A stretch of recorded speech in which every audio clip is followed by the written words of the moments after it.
எனக்கு கல்யாணம், எனக்கு கல்யாணம், ஏ எனக்கு கல்யாணம். வாய்ப்பு இல்லையா?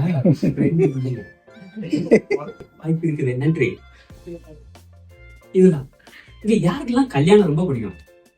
மனுஷனாடா நீ எல்லாம், மனசாட்சி இருக்காடா இந்த கேள்வி கேட்கறதுக்கு அப்படின்னு உங்களுடைய மைண்ட் வாய்ஸ் சத்தமா கேட்கணும். ஆனா பொதுவா நமக்கு தெரியும்ல, மத்தவங்களுக்கு கல்யாணம் பண்ணி வைக்கணும்னா நம்ம எவ்வளவு அலாதியா இருப்போம். அதுல கெட்டி நம்ம அப்படிதான். நாங்க 3 பேர், எங்களுக்கு பயம்னா என்னன்னே தெரியாது. ஒன்னே ஒன்ன தவிர, கல்யாணத்தை தவிர. அப்படி 3 ஒருத்தன் முந்திக்கிட்டான், ராஜா.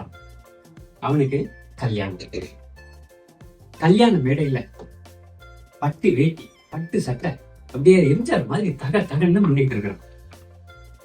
நாதஸ்வர இசை, மேளம், மல்லிகைப்பூடைய வாசம், நம்ம சொந்தக்காரங்களுடைய புரணி பேச்சு எல்லாமே அந்த கல்யாண மண்டபத்தை அப்படியே விழா கோலம் போனது. என்னுடைய உயர் நண்பன்னா சாதாரணமா இல்ல. இந்த திருக்குறள்ல குறிப்பறிதல்னு ஒரு அதிகாரம் இருக்குல்ல, திருவள்ளுவரே இவரை பார்த்து எழுதின மாதிரியான ஒரு உணர்வு.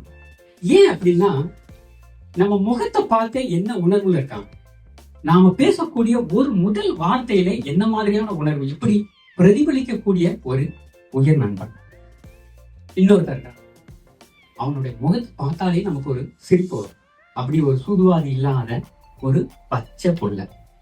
நாங்க 2 பேரும் ராஜாவுடைய கல்யாணத்தை சீரும் சிறப்பாக எடுத்து நடத்தி கொண்டிருக்க இருக்கிறோம். கல்யாணமும் சிறப்பா முடிஞ்சது. மணமக்களை வீட்டுல விட்டுட்டு நானும் வினோத், இன்னொரு நண்பன் 2 பேருமே சேர்ந்து பைக்ல கிளம்புறோம்.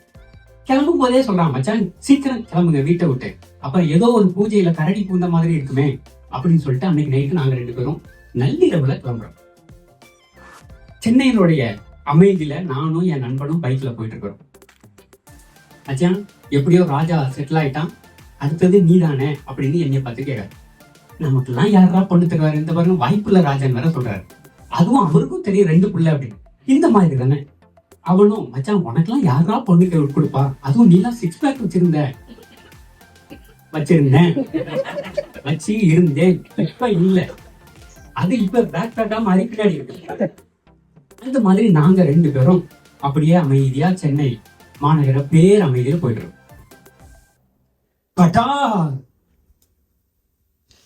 ஒரு அமைதி, மல்லிகைப்பூடைய வாசம் இல்லை, நாதஸ்வரோடைய அந்த இசை மேளம் காதுல இருந்து அப்படியே மறை, சூடான ரத்தத்தினுடைய வாடை எங்கள் முன்னால். இங்கிருந்தோ அந்த அதி வேகமான கார் எங்கள் பைக்கின் மீது மோதி தூக்கி வீசப்பட்டோம். ஒரு சில நிமிடங்களுக்கு முன்பாக சிரித்து பேசிய எனது நண்பன் ரத்த வெள்ளத்தில் நான் சென்ற பைக்கு எனக்கு முன்னாடி தீ பொறியை கத்திக்கொண்டு உருண்டு ஓடிக்கொண்டிருக்கிறது. தலை கவசம் உருண்டு ஓடிக்கொண்டிருக்கிறது.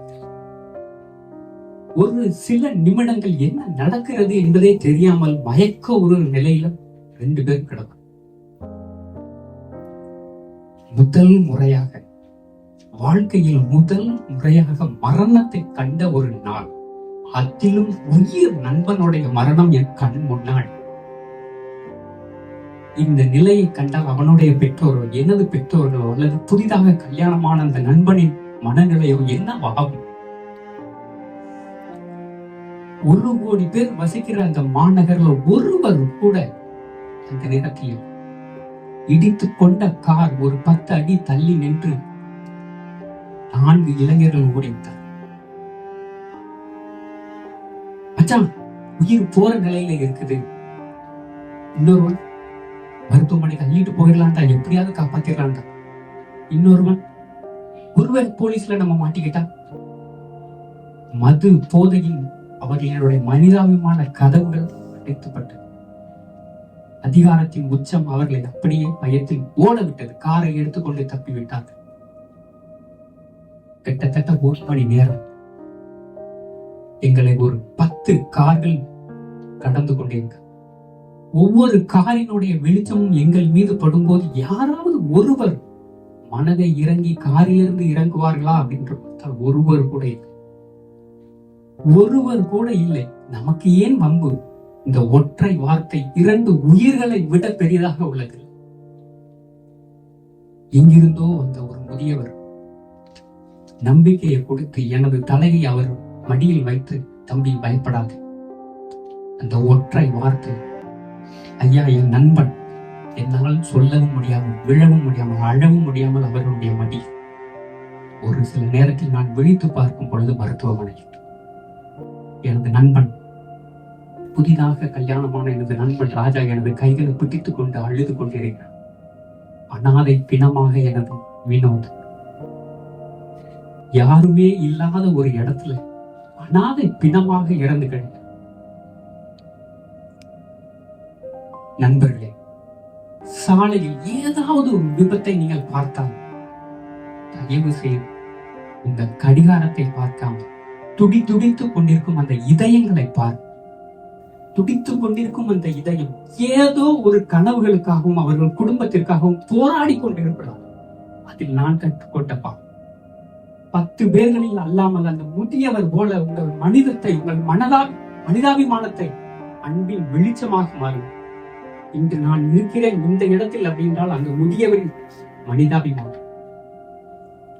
நாம் அந்த நேரத்தில் கொடுப்பது பொருள் அல்ல, நேரம். அந்த கருணை ஒருவனுடைய வாழ்க்கையின் அன்பின் வெளிச்சமாக மாறும். மனிதம் காப்போம், மனித நேயம் வளர்ப்போம். போட்டித்தரேன்.